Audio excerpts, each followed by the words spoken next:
আজকে আমি একটা কথা আপনাদেরকে মনে করিয়ে দিতে এলাম। চাল হয় 2 ঘন্টার মধ্যে তোমাদেরকে যদি ভাগীরথীর গঙ্গায় না ফেলতে পারি, রাজনীতি থেকে সরে যাব, শক্তিপুর এলাকায় বসবাস করা বন্ধ করে।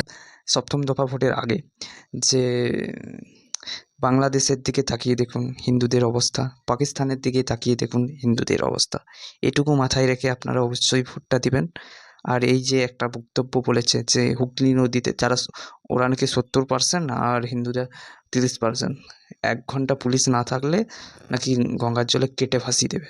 কিন্তু যদি ভেবে থাকো যে 30% লোক মুর্শিদাবাদ জেলায় আর আমরা 70% এখানে কামনগরে, এটা একদিন হবে। যদি মোদী সরকার যখনই হাঁটে যাবে তখনই এটা হবে, এটা আমার মনে হয়। ওরা এটা করবে, ওদের মাইন্ড থিঙ্কিংয়েই এই। অতএব হিন্দুরা জাতপাত ভুলে আপনারা সবাই